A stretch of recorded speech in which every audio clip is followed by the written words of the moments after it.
ہزارہ سوم کی قیامت صغری، اس کتاب کی فصلیں پیش کی جاتی رہیں، اس کی 8 فصلیں مکمل ہو گئیں۔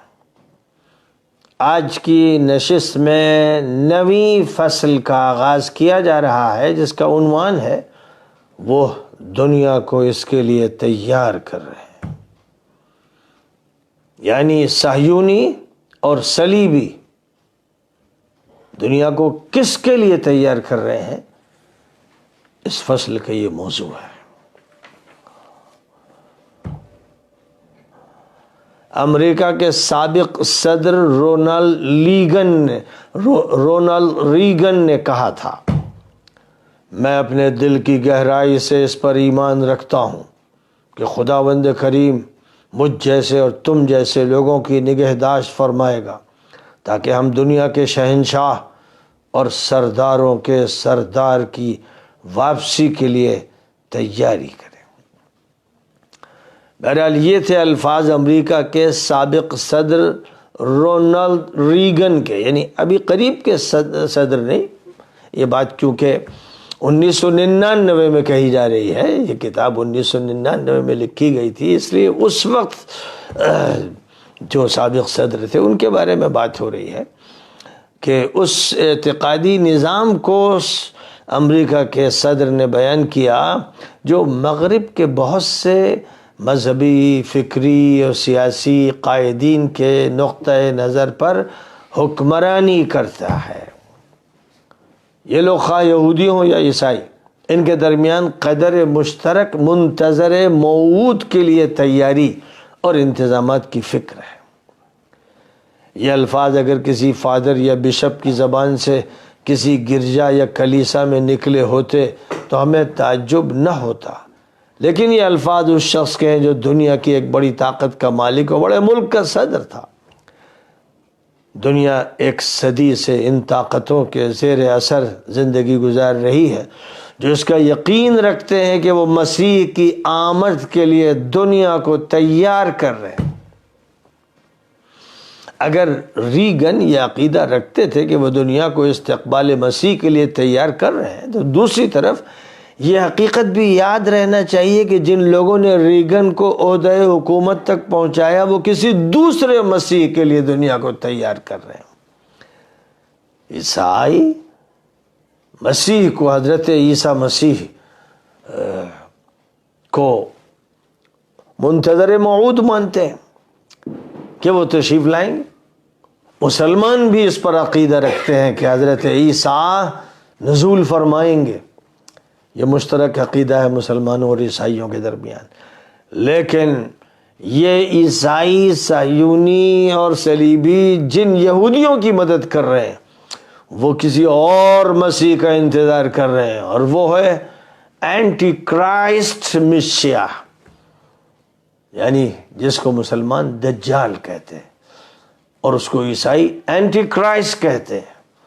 اور اسی کو یہودی اپنا مسیح مانتے ہیں، ان کا مسیح۔ تو بہرحال یہودیوں کا مسیح وہ نہیں ہے جو عیسائیوں کا مسیح ہے۔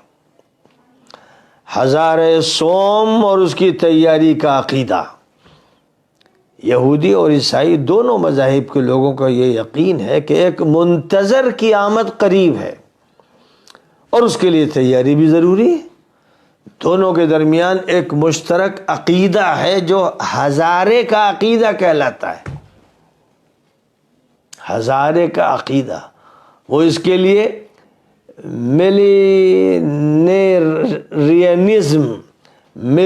ملینیرینزم کا لفظ استعمال کرتے ہیں، اور ملینیم کے نام سے بڑے زبردست جلسے کیے گئے تھے، بڑے پروگرام کیے گئے تھے سن 2000 میں کہ اب ایک نیا ہزارہ شروع ہو رہا ہے، وہ ہزارہ سوم ہے۔ تو بہرحال یہ لفظ جو استعمال کرتے ہیں وہ اس کے معنی ہے ہزارے کے مضمرات۔ اصلاً یہ یہودی عقیدہ ہے کہ ہر ہزارے کے سرے پر دنیا بڑے بڑے واقعات سے گزرتی ہے۔ یہی وہ عقیدہ اور نقطہ نظر تھا جس کی بنیاد پر ہندوستان میں اکبر بادشاہ کو ایک نئے مذہب کا بانی قرار دیا گیا تھا، اور یہ کہا گیا تھا کہ 1000 سال گزر گئے، محمد صلی اللہ علیہ وسلم کی نبوت ختم ہو گئی، اب نئی نبوت کی ضرورت ہے، نئی شریعت کی ضرورت ہے۔ تو اکبر بادشاہ کے ساتھ چند مجرم علماء، درباری علماء نے مل کر ایک نیا دین تشکیل دیا تھا جس کا نام دین الہی رکھا گیا، اور نبی اکرم حضرت محمد مصطفیٰ صلی اللہ علیہ وسلم کی نبوت کو منسوخ کر دیا گیا۔ تو معلوم یہ ہوا کہ یہ عقیدہ جو پیدا ہوا تھا یہ گمراہ قوموں کا عقیدہ رہا ہے، صہیونیوں کا، عیسائیوں کا، اور چونکہ اکبر بادشاہ کے دربار میں یہودی بھی تھے اور عیسائی بھی تھے اور ہندو بھی تھے اور بگڑے ہوئے مسلمان بھی تھے، اس لیے ان سب نے مل کر اس ہزارے، یعنی ہزارے دوم تھا، وہ ہزارے دوم کے لیے ایک نئے دین کی بات کی تھی۔ بہرحال ان کے نزدیک آخری ہزارے کا بادشاہ ظاہر ہوگا جو بڑے حادثات، مصائب اور فتن کے بعد عالم پر حکمرانی کرے گا۔ اسی طرح یہودیوں کے عقیدے کے مطابق مسیح سنیچر کے دن سے پہلے آئے گا، یعنی دنیا کی عمر کے 7ویں دن میں وہ دنیا کا 1000 ہفتم ہوگا۔ ایمانویل ہیمان کہتا ہے کہ ہم مسیح کی واپسی سے پہلے کے مرحلے پرفتن میں داخل ہو چکے ہیں۔ یہ عقیدہ تورات پر ایمان کے نتیجے میں یہودیوں سے عیسائیوں میں منتقل ہوا۔ جس بات سے ہزارے کے عقیدے پر عیسائیوں کے گہرے یقین کا پتہ چلتا ہے وہ یہ ہے کہ ہزارے اول کے اختتام پر انہیں ہزارے کا بخار چڑھا تھا، جس کا اثر ان وحشیانہ صلیبی حملوں کی شکل میں ظاہر ہوا تھا جو مشرقی علاقوں پر مغربی عیسائی دنیا کی طرف سے شہر قدس ہزاری فرستادہ کے دارالحکومت پر قبضے کے مقصد سے کیے گئے تھے۔ جب انہیں اس وقت قدس پر غلبہ حاصل نہیں ہوا تو انہوں نے دوسرے ہزارے کا انتظار شروع کر دیا۔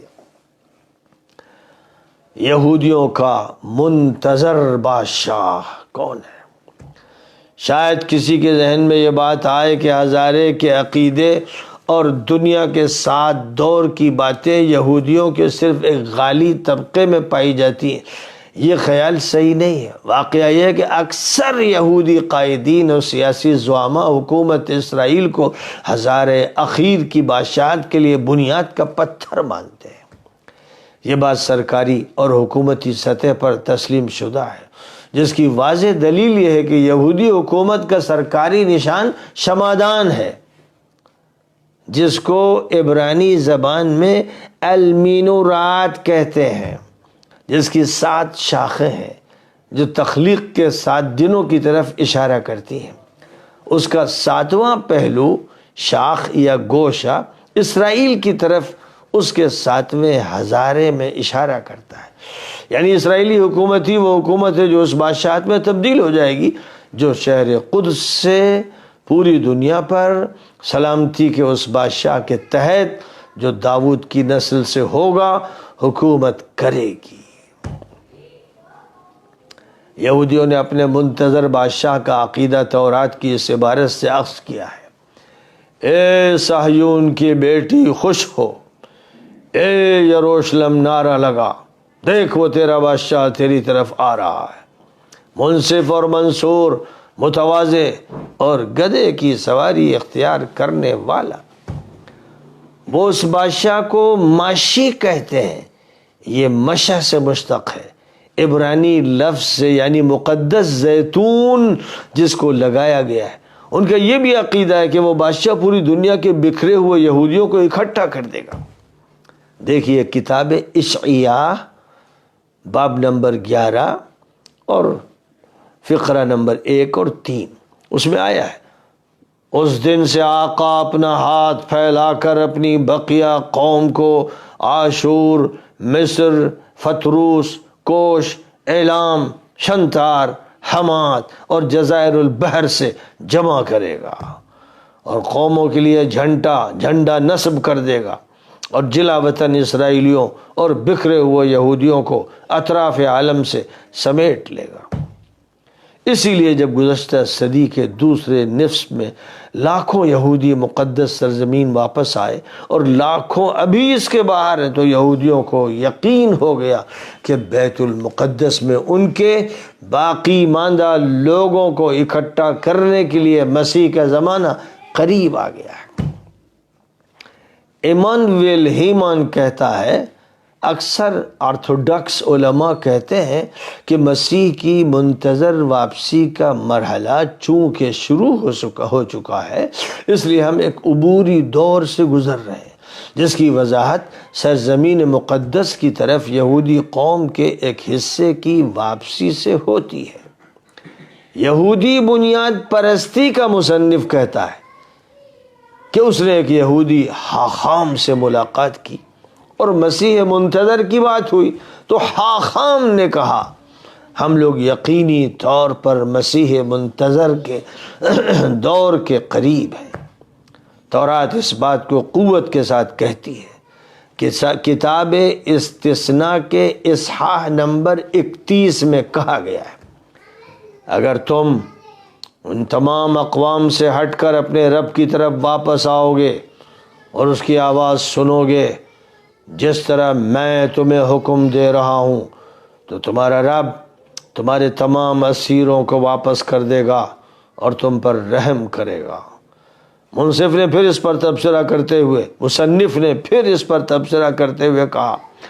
تورات کی یہ عبارت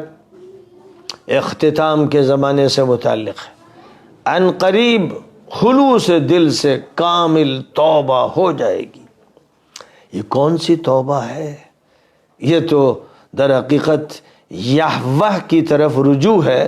جس کو یہودیوں نے متعدد انسانی صفات کے ساتھ متصف کیا ہے۔ حاخام موشی ققمان کا کہنا ہے، اسرائیلی حکومت اختتام کا اعلان نہیں ہے، بلکہ بڑی تعداد میں یہودی نوجوانوں کی دین کی طرف بازگشت اس کی راہ ہموار کرے گی۔ اس وقت جو نسل یہودی معاشرے میں گہرے اثرات کی حامل ہے، وہ تورات و تلمود کے علوم سے دلچسپی رکھنے والی اور مسیح کے انتظار میں دن گننے والی ہیں۔ تلمود کا فرمان ہے، ہر یہودی پر لازم ہے کہ وہ اس کے لیے کوشاں رہے کہ سرزمین مقدس کا اقتدار یہودیوں کے ہاتھوں میں رہے، اور جب تک یہودیوں کی آخری حکومت قائم نہ ہو اس وقت تک جنگ جاری رکھی جائے تاکہ دنیا کی 2/3 آبادی ختم ہو جائے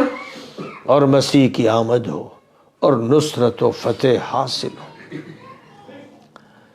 تلمود اپنے پیروکاروں پر زور دیتی ہے کہ وہ مسیح کی آمد کے لیے پورے اخلاص سے دعا کریں، ان کو پکاریں، وہ پکار سنیں گے اور آئیں گے۔ تلمود مزید کہتی ہے، حقیقی مسیح آئے گا اور اس کو فتح حاصل ہوگی۔ اس وقت مسیح تمام قوموں کے ہدایہ قبول کرے گا، لیکن عیسائیوں کے ہدایہ قبول نہیں کرے گا۔ اس دن یہودیوں کے پاس بے انتہا دولت ہوگی، کیونکہ پوری دنیا کی دولت انہیں حاصل ہو جائے گی۔ تلمود تورات کی تشریح ہے جو قصوں اور افسانوں سے بھری پڑی ہے اور جو مسیح منتظر کے گرد گردش کرتی ہے۔ ڈاکٹر بارکلی تلمود پر تبصرہ کرتے ہوئے کہتا ہے، موضوع مسیح پر تلمود میں اس سلسلے کی عجیب خرافات پائی جاتی ہیں۔ مثلا تلمود میں آیا ہے کہ جب مسیح آئے گا تو زمین روئی، اونی کپڑوں اور گیہوں کو اگل دے گی۔ اسرائیل کی سرزمین روئی اور عمدہ کپڑے پیدا کرے گی اور لبنان میں گیہوں کے پودے کھجور کے درختوں کی طرح ہو جائیں گے۔ تلمود کی خرافات تاریخ کا صرف ایک حصہ نہیں ہے، بلکہ آج بھی ذہنوں پر ان کی حکمرانی ہے۔ یہودیوں کے پروٹوکول میں کہا گیا ہے، اسرائیل کا بادشاہ جس دن اپنے سر پر وہ مقدس تاج رکھے گا جس کو پورا یورپ بطور ہدیہ اسے پیش کرے گا تو وہ پوری دنیا کا پیٹریارک قرار پائے گا۔ اسرائیل کا بادشاہ ہی دنیا کا حقیقی پوپ ہوگا اور عالمی کلیسا کا پیٹریارک ہوگا۔ ہمارا بادشاہ اللہ کا منتخب کردہ ہوگا، اسے اوپر سے متعین کیا جائے گا، وہ تمام افکار اور نظاموں کو ختم کر دے گا اور اسرائیل کی بادشاہت قائم کر دے گا۔ یہ نویں فصل کا ایک حصہ تھا جو آج پیش کیا گیا، اور اس کے بعد صہیونیت کے بانی اور عقیدہ آمد مسیح اس عنوان سے آگے اسی فصل کا ایک حصہ باقی، پھر اس کے بعد سیکولر یہودی اور عقیدہ مسیح ایک عنوان یہ ہے، اور اس طرح اس فصل کا دوسرے حصے میں خاتمہ ہوگا۔ یہ فصل بھی مکمل ہو جائے گی، جس سے یہ بات پوری وضاحت کے ساتھ سامنے آ رہی ہے کہ وہ جن چیزوں کے لیے تیاریاں کر رہے ہیں وہ بڑی بھیانک ہے۔ وہ ایک تھرڈ ورلڈ وار ہے، ایک نیوکلیائی جنگ ہے، جس میں ان کا یہ طے کردہ فیصلہ ہے کہ کروڑوں انسان مارے جائیں گے، کروڑوں کو وہ مقتل میں تبدیل کرنے کی تیاریاں کر رہے ہیں۔ اسی لیے امریکہ کے پاس ہزاروں نیوکلیائی بم ہیں، اسرائیل کے پاس سینکڑوں نیوکلیائی بم ہیں، برطانیہ فرانس کے پاس بھی نیوکلیائی بم ہیں، اور روس اور چائنا کے پاس بھی ہیں۔ لیکن مسلمان ملکوں میں ایک پاکستان کے پاس ہیں جو صرف تماشا ہیں، مذاق ہیں، اور وہ دجال کے ہاتھ میں ہیں۔ وہ جو بم پاکستان کے پاس ہے در حقیقت امریکہ کا ہے، اس پر امریکہ کا قبضہ ہے، کیونکہ امریکہ کا فوج پر قبضہ ہے، حکومت پر قبضہ ہے، سسٹم پر قبضہ ہے۔ اس لیے کوئی چیز بھی، طاقت کی کوئی علامت بھی پاکستان کی ملکیت نہیں ہے، وہ خود گروی رکھا ہوا ہے، قرض میں ڈوبا ہوا ہے، اور جو پیسے اس کے پاس پھینکے جاتے ہیں خیرات کے، ان سے اس کا کھانا چلتا ہے، ورنہ وہ بھوکوں مر جائے۔ یہ ایک ملک جو ہے 57 ملکوں میں سے اس کا یہ حشر ہے۔ ایک ایران ہے جو ایک زمانے سے ایٹم بم بنا رہا ہے اور اس کو دھمکیاں دی جا رہی ہیں، اور اس کا محاصرہ ہے، اور اس کا بائیکاٹ ہے، اور اس پر پابندیاں ہیں، اور اس پر حملے بھی ہوتے رہتے ہیں کہ وہ اس منزل تک نہ پہنچ سکے،